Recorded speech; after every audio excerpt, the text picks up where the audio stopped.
Hey, welcome to a Not Just Filler podcast. We're at Becker's Bridal here in Fowler, Michigan. The owner, Shelly, who's fantastic and is going to walk you through things that I know nothing about, which is, of course, wedding dresses. And when I got elected, I said I want to do outreach to small businesses in my community.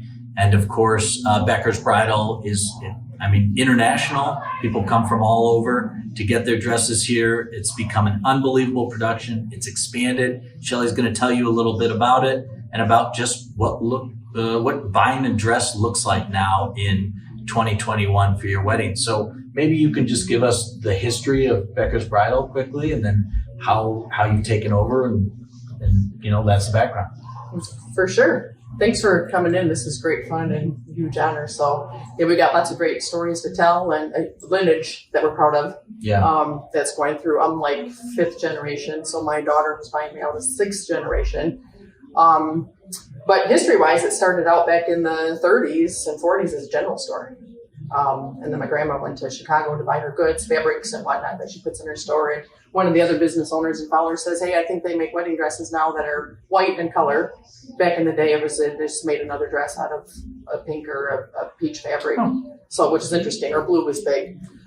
So if that was a truthful story, she wanted one of those. She was kind of a go-getter and, on edge with fashion. So when my grandma went to Chicago, long story short, to do her buy, they were there, and she brought one back and it fit her perfect. We have it in display actually in our front wall for everybody to look at, which is super cool.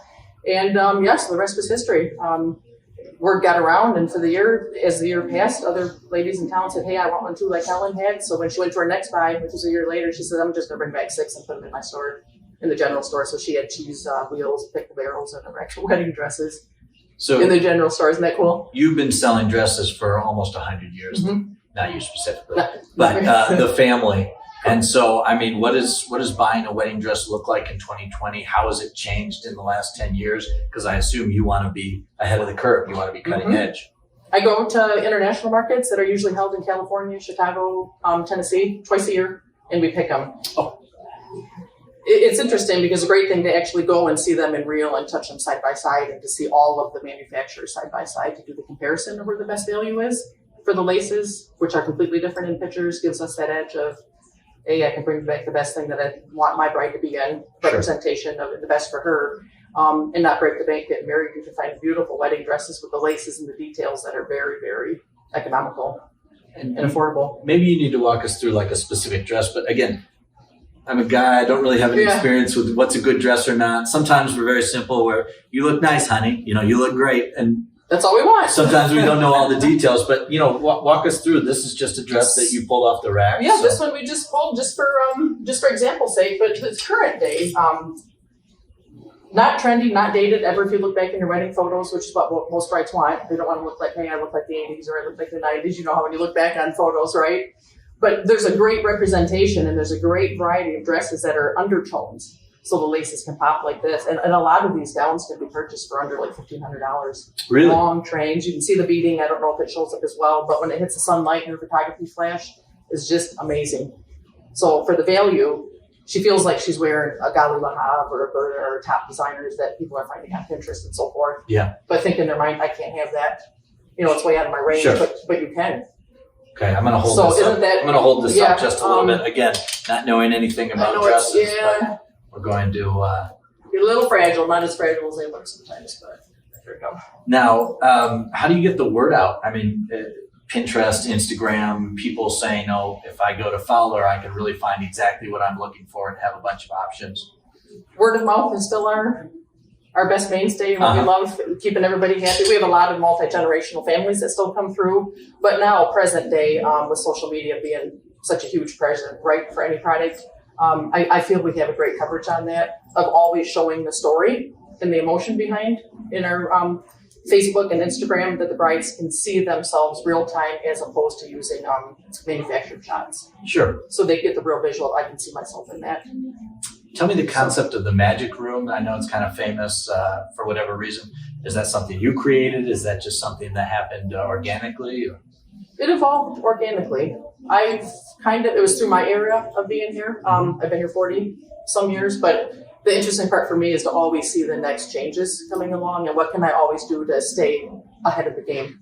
and to keep it more interesting for the brides and to keep them coming because they have drives getting here, right? I mean, our average customer's drive is about an hour, hour and a half. Okay. So, and there's lots of shops that they can pass by to come here. So why do I want to go to Becker's and how do I keep them coming here? Sure. And with the social media presence. So it's a bank vault because that's up in our traditional part of the building. And that went out in the Great Depression. So then we acquired that building in the late 50s and then just turned it all into Bridal. So I didn't know what am I going to do with this bank vault. Initially it was storage. And then it turned into, oh my gosh, this can be a viewing room. So then the mirrors came in with the infinity mirrors and the magic of the feeling that's in there and the dimness. The lighting is just perfected so that she can see sunlight on her, how she's going to look on her wedding day, and the bride can feel photography flash of what her photos are going to look like. So that's the physical parts of it, but the emotional part of it, the magic of it is sure where it all pulls together. Yeah, I mean, I remember my wedding day. I remember the dress. It has, again, very simple. It has ruffles, I remember. I don't know anything about this Ruffles. stuff, but it's stunningly beautiful. We have these photos on the wall. Remember the lighting, so it is kind of a magic time. It does play into it. Has your business changed at all in the last year during COVID times? It's changed in the aspect of the amount of people that we can allow at one time and the size of groups that the bride can bring with her. Sure. Brides are very understanding of it, of course. They've molded it every part of their life as well. So it allows us to see less people like on a busy weekend, but the brides sometimes like that in their aspect as of it's quieter. It doesn't seem as energized and intense. We get some pretty busy weekend days, but then there's brides that they love that. They love the hype. They love the energy. They love the surroundings. It allows us to space people apart and their intimacy of their groups can remain quieter. Okay. Is there a change, and maybe it goes into that you've noticed in the last 10 years when it comes to dress buying and what they want out of the dress buying experience? Yep, I think they prefer it. They prefer it. We can now stagger everybody across the weekdays more evenly. Where it used to be back in the day, because people have a hard time getting off of work, right? There's a lot of people that are working from home now, so that they can sneak out and the weekdays can become easier to bring in their whole party with them. Where back in the day, it was always just mostly a Saturday and Sunday that everybody had off and could come. Oh, that's interesting. Isn't that interesting? Okay. So now it allows the weekdays to be spread out quieter and more evenly spaced. This is a really big deal. I mean, you employ 30 people, 40 people, and the joke that the New York Times came here, or a New Yorker, some national magazine, and they always make this sort of like, it's backhanded, but it's very humorous. There are more dresses than people in Fowler. Growing up in Ovid, there's more cows than people in Ovid Elsie, right? And it's a compliment. It's saying that you've created this awesome thing in a small town where maybe you don't expect an international... in Wall Street Journal. Yeah, that's right. Yep. An internationally known dress shop. So where do you see it going in the next 5 years or 10 years? Or is there anything new you're adding to the dress buying experience? We've added, actually, and we'll take a peek at that, hopefully, if I can take you up there. Sure. We wanted to play into the full experiential, that it is the experience when you come here and not just another place to go to try on more dresses. So we thought, what can we do to make the bride's unit, and she drives in with her family, to once she's found the dress, how does she get to say yes and celebrate? So we've got the first that I'm aware of in America experience where she gets a double appointment. And we'll go up there and take a peek, hopefully, and I'll show you kind of what we're talking about, because you need to see the space to see it, but then she gets like a double hurrah before they kind of separate. Everybody drives in different cars to get here too, so they want to continue. She's excited, she found the dress, then, hey, we need somewhere to go. Yeah. So we said, let's give them that somewhere to go. So the full experience. The full experience. Now, we're going to get video of this soon. It's called the Phoenix. So what you're looking for is like an all-encompassing dress buying experience where you come in, you have the experience with family and friends. You probably find a dress, you go upstairs, you have your champagne and strawberries, and you just kind of continue this celebration, this sort of once-in-a-lifetime experience. It is the emotions. The dress shopping is leading up to the wedding day with wearing the dress is the emotional part that the bride, that we kept saying through social media that we want them to feel why they want to come here. That is the other part of the emotions leading up to the wedding day. And she wants to celebrate it with her closest people, her friends, her families, with aunts, grandmas, her best friends. Yeah. They're so excited when they find that dress and they just want to keep that feeling going.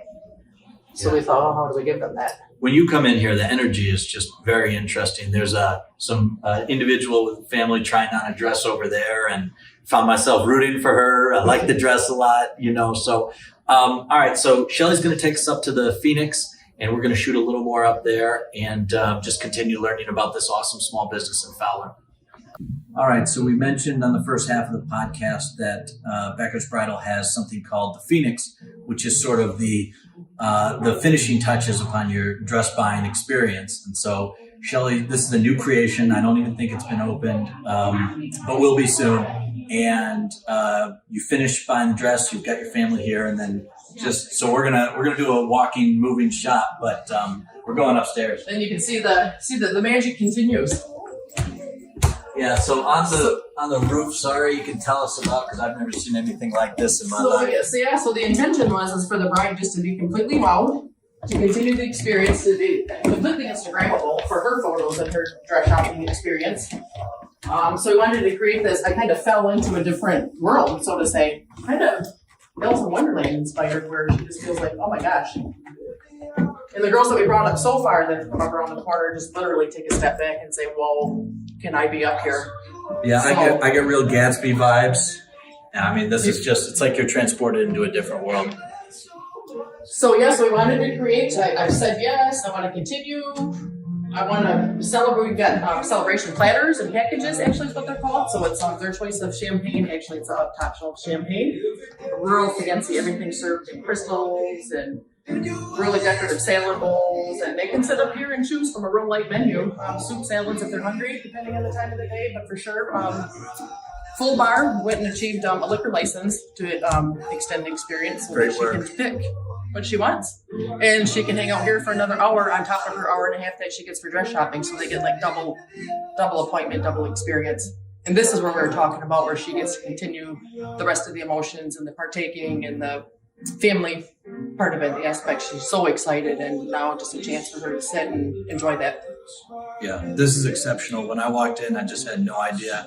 Apparently everybody else knew that this existed, but when you see flowers on the ceiling and you're sort of transported to this Alice in Wonderland Gatsby concept, just kind of blown away by this. So I'm excited when you get to open this. Yeah, we are too. We're just so excited for the brides to feel it, and the brides. We've had some moms up here that even said, thank you for doing this. We really need this, especially now. Sure. This little part of this magic, this little part of humanity, this human feeling again.